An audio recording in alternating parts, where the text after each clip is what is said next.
Hello and welcome to the Bucket Lister podcast. Join your host Keith Crockford, along with special guests who have travelled the world, here to share stories of their adventures and plenty of inspo to add to your bucket list. Now, let's get into today's episode. Hello everyone and welcome to this episode of the Bucket Lister podcast. Today I am going back to chat with Jake Field, one of our guides. Jake was on a couple of weeks ago and we were chatting about which is harder, Everest Base Camp or Kilimanjaro. But today we're going to be talking about something different, and we're still kind of talking about Kilimanjaro, but this time we're going to be talking about it on bike rather than on foot and climbing the mountain. So hello Jake. Hiya, how are you? Very well, thank you. Nice to have you back. Thank you for having me back. Well, you're one of our staff, so it's very easy to have you back. So, Jake, you've recently, we're recording this podcast now in Tanzania.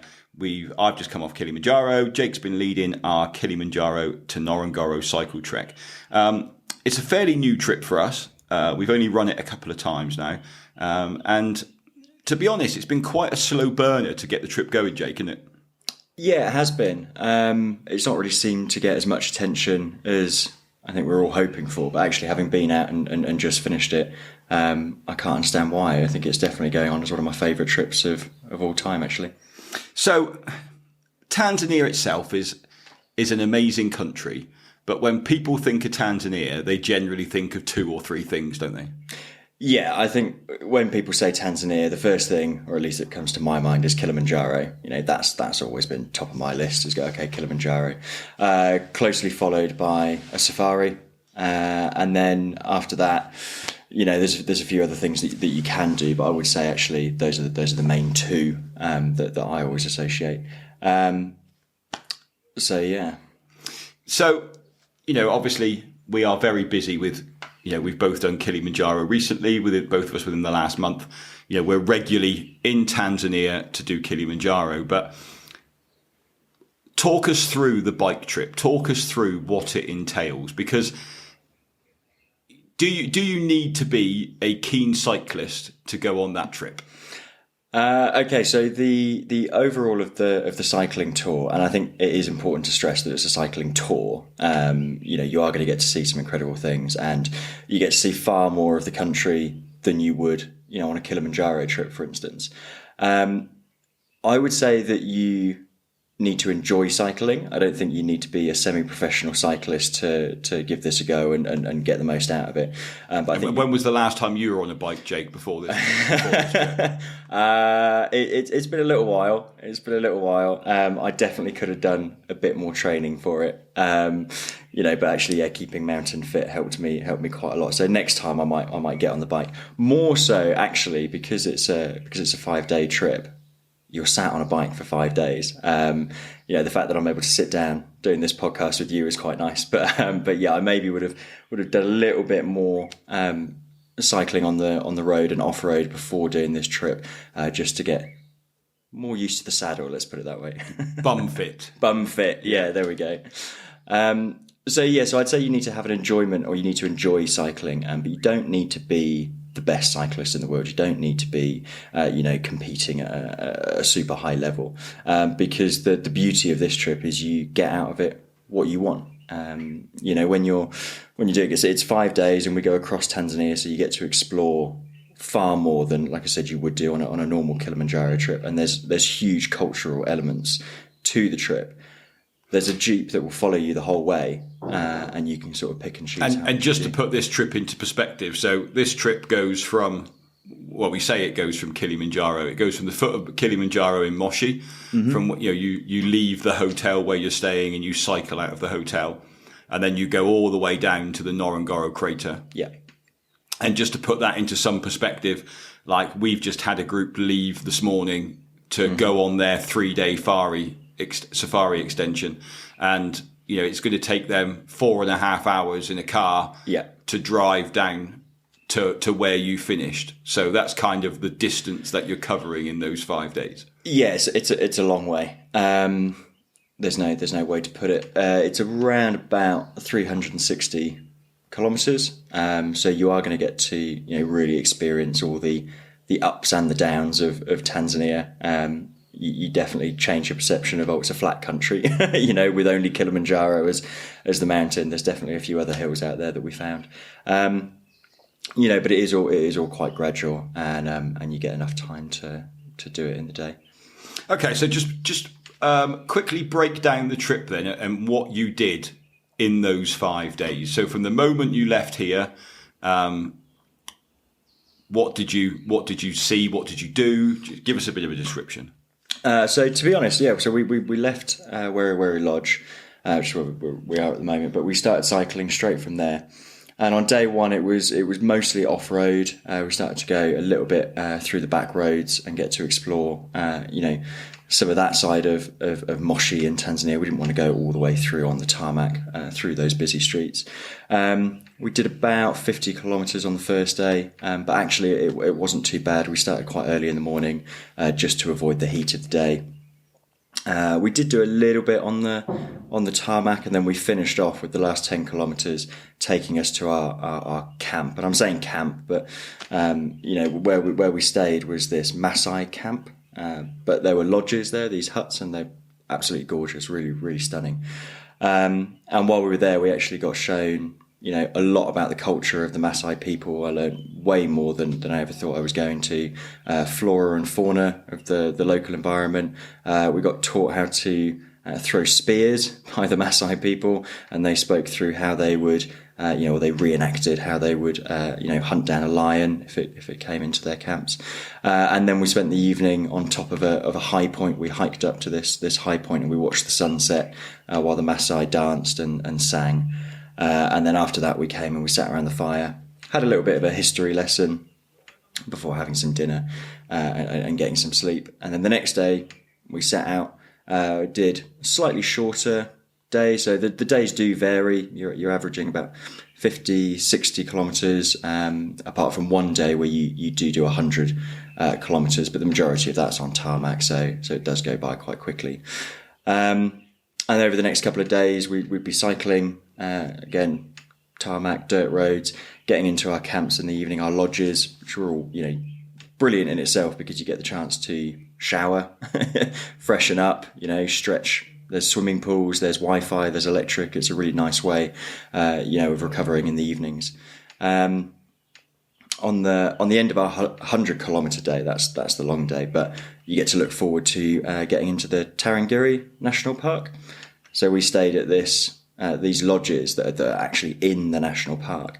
So when we woke up and had breakfast in the morning, we got greeted by 7 elephants coming in and a couple of baby elephants sniffing around and curious as to why we were paying them so much attention. Yeah, I mean, it sounds an amazing trip, and one in which you really do get to see Tanzania. Yeah, definitely. I mean, you go through 3 national parks over the time that you're there. So when you're in those national parks, we got to see a lot more animals. But even on the day-to-day cycling, we were seeing zebras on the side of the road, and we were seeing baboons coming up and having a look and playing on the side of the road next to us. Gazelles and there's so much wildlife that you see as you're cycling through. And especially when you go onto those quieter dirt roads, because you're not as noisy as a car, you don't scare away as much of the animals. So I did feel like you got to see more. And then when we finished at the Ngorongoro crater, you then go on a safari in the Jeep around there, and that's where people got to then see lions and water buffalo and all the others. Rhino and... Yeah, exactly. I mean, so in terms of carrying your kit then, are you having to, did you have to carry your bags or... So a lot of it came down to personal preference, but you do have the option to go super light if you want to. So actually the first day I started, I had a small rucksack, camelback, and that had my water bladder, medical kit, the flag. The famous bucket list flag, always ready. And just a couple of other little bits in there. Actually on day 2, because as I said before, the Jeep follows you so closely, I decided to leave my camelback bag in the Jeep, and instead I had a sports bottle that clipped onto the bike. So they've got the frames anyway that you can slide your bottle into. And as soon as I ran out of water, I could just stop the guys would fill up my bottle super quickly, and I was able to continue going. Or whenever we took one of those breaks, we could fill up with fresh water. So a lot of us actually decided to ditch the bags and just go super light with a few snacks shoved into our pockets. So in terms of the kit list then for this trip, if we were looking at what people need to bring along with them, there isn't much of a kit list really, is there? There's not much of a kit list. One thing that I would say is really important is padded shorts. They're talking from experience. You're definitely going to want some padded shorts. 1 or 2 water bottles. Sometimes it's quite nice to have a second smaller water bottle with electrolytes or a protein shake or whatever it is that you prefer to have as a recovery. Your snacks, I would say if you have some personal favourites of energy gels or bars or anything like that, then that's always nice to bring. But they do feed you. Do you get fed well? Yeah, they feed you really, really well. So every time we stopped, you could tell that a break was coming up. And obviously this was flexible. So if we needed to stop for any other reason, we could just say, can we stop a little bit further up? We were quite flexible with that. But what would happen is the Jeep would come out from behind us where it was blocking traffic. So we didn't have to worry about cars getting too close because that Jeep was blocking traffic. It would then overtake us, drive a little bit further up, and when we approached it 5 minutes later, they'd set out a table with a tablecloth, lots of snacks and juices and water, and some chairs sat around, so we were able to take a break and rehydrate and refuel. Perfect. And what about food in the evenings when you get to the lodges? Food in the evening is all catered for by those lodges, but it does tend to be more of a buffet style, or in some places it was a set menu. But they were really accommodating. So we had one person on our trip who didn't eat fish and was on kind of like a low carb diet for different reasons. But they were super accommodating of that. And once we told them, they were able to find alternatives. But typically it was going to be lots of soup. So soup for a starter with some bread rolls, followed by a main course, usually a meat, a type of carb as in pasta or rice, and then some sort of vegetable. And then dessert was usually fresh fruit. So they kept you fed pretty well. I brought some, spare food, but I actually didn't use any of it. Brilliant. And in terms of obviously, because you're staying in the lodges, you don't need sleeping bags or anything like that. It's a super simple trip to pack for if you've just got some cycling gear and. It's a really simple trip to pack for, yeah. So padded shorts, whatever you're comfortable in cycling in anyway, your helmet, just a pair of shoes, just trainers is fine. You don't need to go all fancy and buy the clips because you're going on and off road. You don't really need to clip in necessarily. And then a change of clothes for the evening, something that you can get changed out of your dusty, because you will get dusty. Change out of your dusty cycling kit, put on some fresh clothes, and that's about it. Yeah, no sleeping bags, no roll mats, and they, because you've got showers at every lodge, they provide you with fresh towels and things. So yeah, it's a very, very easy trip to pack for. Sounds almost relaxing compared to a trip up Kilimanjaro. Well, the problem is I've now got too many souvenirs that I'm bringing back now. I've got the extra space. Brilliant. So what, we haven't talked about really the bikes. Obviously the bikes are provided. You don't need to bring your own bike with you. What sort of bikes are you given on this trip? So they are mountain bikes. They're not a hybrid, even though you do spend your time swapping between off-road and on-road. They are mountain bikes. There's not too much variety in size. They are kind of all the same sizes. So what you'll do, there'll be a bike fitting day where you'll get the chance to basically choose from their lineup of bikes. You will just go in, you choose one that's best suited to you. Make sure the saddle is set to the correct height. Check the brakes are all good. You just do a little bit of maintenance. That's the time where you can put your gel seat cover on, which I would also recommend.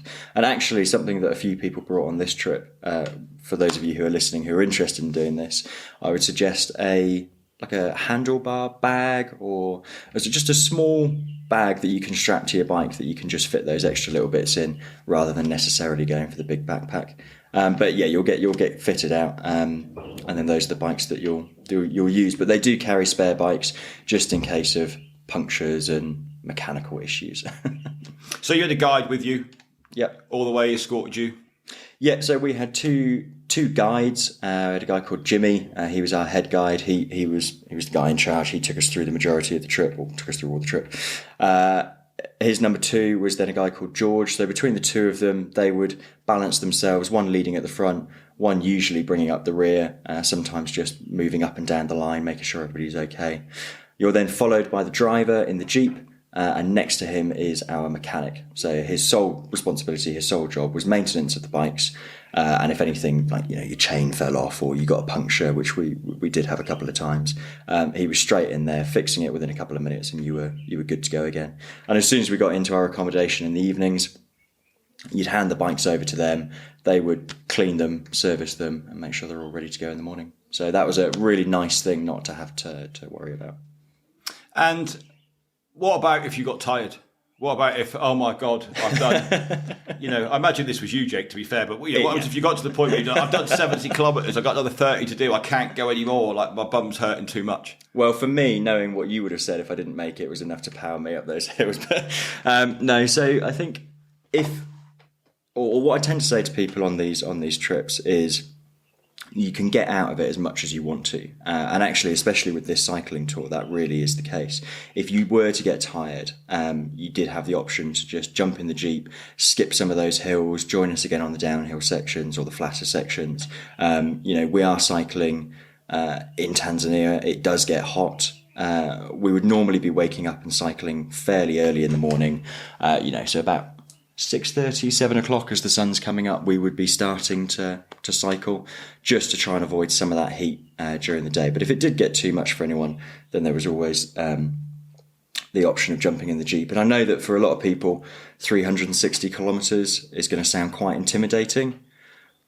But actually, for what you get to experience over those 5 days, if you have cycling perhaps as a second priority, great. If you're motivated by that physical challenge, it is a physical challenge and it will test you. But if that's not what motivates you, then come, do a bit of cycling, do as much as you can.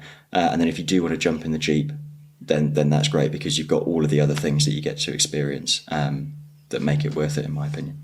Yeah, I think that's really important, isn't it? Is we don't want to put people off who think, oh, there's no way I could cycle 360 kilometres in 5 days. And I think that's really important, that there's no emphasis that you have to do that. No, I mean, something that I say on all of my trips actually is enjoy the journey, not the outcome. For Kilimanjaro, for instance, although we got a really high success rate, your trip that you just did was brilliant. It is something where I say to people, try. So I've heard. My trip was brilliant. End the podcast there. There you go. Thank you for listening, everyone. My trip was brilliant. What I would say is, even on those Kilimanjaro trips, I try to say to people, don't judge the whole trip based off that half an hour stood at the summit, because anything can happen. Try and enjoy it day by day, and take in all of those experiences that you're not going to get anywhere else in the world. And that's so true for this cycling trip, was changing up people's perceptions of their values versus goals. What's the value that you're going to get out of this trip compared to what your goals are? Do they match up? Yeah, I think that's super important. I think, from a leader's perspective and leading trips, and obviously, we always have a UK leader on all of our trips. And I think the importance there is that actually we are there to kind of encourage people to look at each trip day by day, mm-hmm. and enjoy that day, rather than, like you say, the end goal. So actually, the end goal of your trip was 360 kilometre cycle ride, but actually that was broken up into 5 days of cycling. Mm-hmm. My Kilimanjaro trip was, the ultimate goal for everyone was to reach the summit, but they had 4.5 days to get there. And actually the aim of day 1 is to walk 8 kilometres. Yeah. The day of day 2 is to walk 13 kilometres. The aim of day 3 is to have a rest at Ngorongoro. Like, those are, if you just break it down into smaller chunks and enjoy it day by day, don't actually have the overall outcome as your end result. I think that's super important, and so much so on this cycling one, because actually it's like, today we are going to cycle to here, and that is your aim for that day. And then once you've achieved that, you can move from there. Yeah, absolutely. And it is something that's super important, is breaking it down into bite-sized chunks, achievable mini goals to reach that overall goal. We had things to look forward to every day, and it was a case of, okay, well, our next break point is up there, but that's actually going to be by a school. So there were days where we would just be surrounded by children wondering why these people are cycling across Tanzania. And let's be honest, very few people do this trip. I mean, how many other group cyclists from travel companies did you see whilst you were on this trip? None. Absolutely none. And in fact, how many trekkers did I see on Kilimanjaro? a lot more than none. One of the big highlights for me was getting to go through some of those villages and towns and all of these places where people just don't travel as much. So all these kids are super excited to see you. We got chased, obviously in a playful way, but the kids were running after us. We were high-fiving them as we were going through. I'm convinced one of these guys got whiplash. He did a double take so hard that there were people, cycling through. So in that sense, it's really nice. You get to explore this country. You don't feel like you're, just part of this chain of, tourists coming through. You're getting to see a part of the country that not many people do. Yeah, to be honest, I mean, I don't actually think I've seen another company offer, within the UK anyway, offer this trip. I haven't seen it advertised anywhere else. I think it's a really unique trip. I think from a cultural and community perspective, it's amazing. And then obviously you've got the adventure in there of the cycle as well. Yeah, absolutely. It's like I said before at the start, it's definitely gone into one of my all-time favourite trips.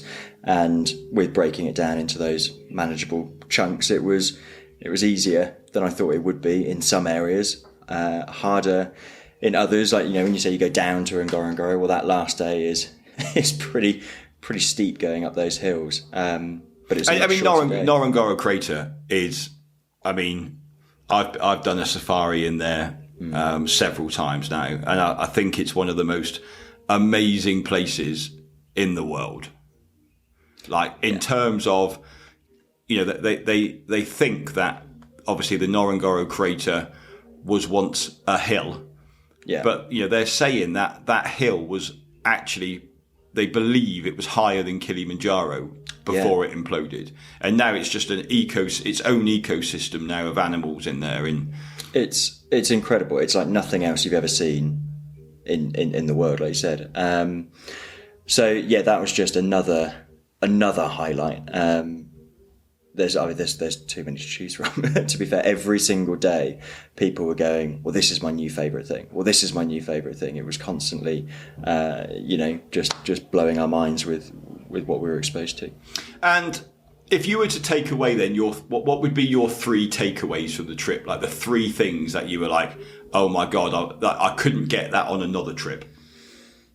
Oh, that's a tough question to break it down to three. You can have four if you want. Okay. Let's see how we go. That's how much time we've got. But so starting off, definitely the first day, staying in that Maasai camp was incredible. I learned so much, and it was one of those experiences. Like I say, with watching the sunset, with the Maasai people dancing and singing, with Mount Meru in the background, you just get this holy trinity almost of it was incredible. So that's going down as one of my highlights.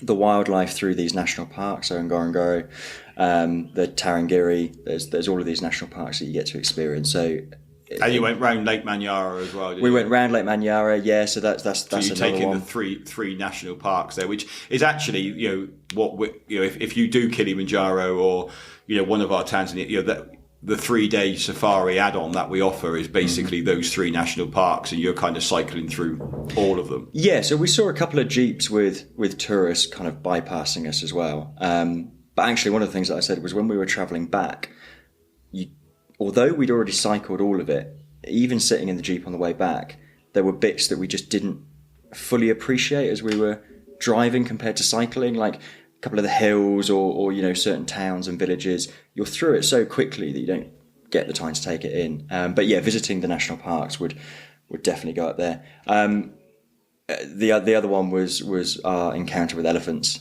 I've never ever been so close to wild elephants, and they are wild. They're just left to roam around this national park. They're not fed by this lodge. You know, the lodge makes a really big deal about not feeding them, leaving them to be wild. But yeah, we had a baby elephant within 3-4 feet of us before it got a bit spooked and backed off.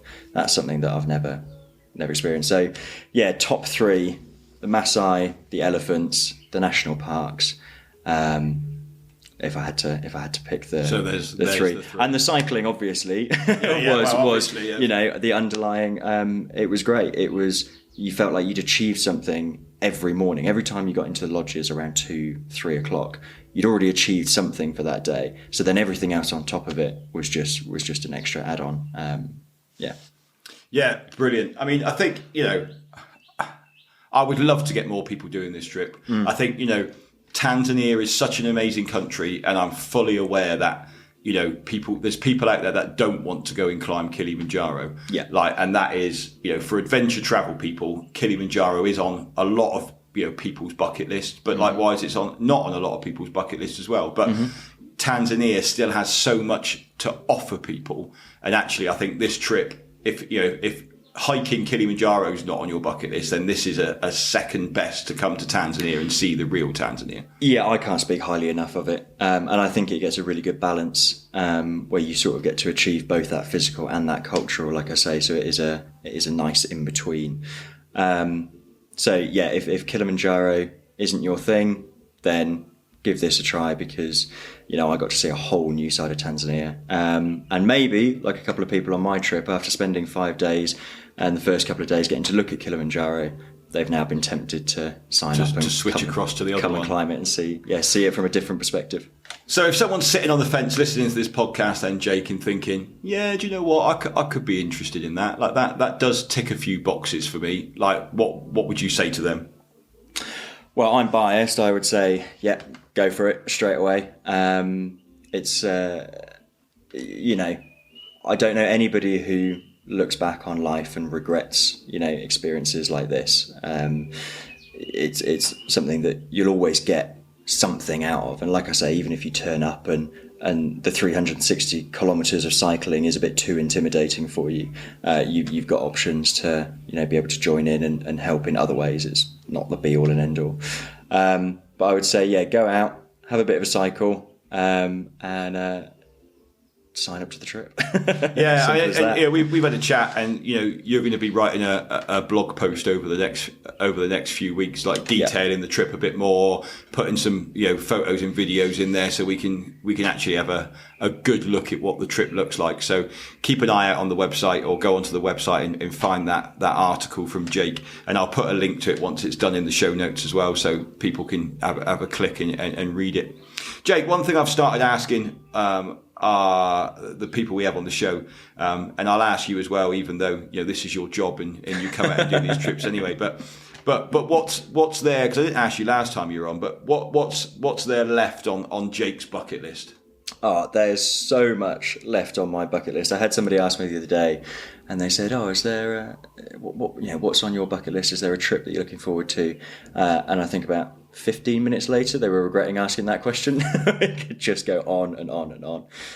But one that I'm particularly, hoping to get ticked off next year, please, would be Machu Picchu. That's always been on my bucket list, and that's something that I would love to be able to go out and explore. And then I can start working through the other tens and through the hundreds. And so every time we get you back for an episode of the podcast, it will change anyway. So we'll just add another one onto the list. Well, Jakes, thanks ever so much for chatting to us again. It's been really interesting to hear about the cycling trip, Kilimanjaro to Ngorongoro. It sounded an amazing experience that you had. Everyone, thanks for listening. If that trip is on your bucket list, please check out the website www.thebucketlistcompany.co.uk and see what trips we have to offer to people. There's trekking, there's diving, there's cycling, there's whitewater rafting. You know, we're adding more and more trips all the time. And this podcast is just to highlight some of the trips and give you some tips and advice so you can start ticking things off your bucket list. If you've liked this podcast, Please make sure that you follow the podcast so you can be informed when the next episode is coming, and also give us a like and give us a nice 5-star review as well if you can. But thanks for listening, and we'll speak to you next week. Bye-bye. Thanks for listening to this episode of the Bucket Lister podcast. Be sure to click follow to be alerted for next week's episode. For more travel inspiration, check us out at www.thebucketlistcompany.co.uk or follow us on socials. See you next time.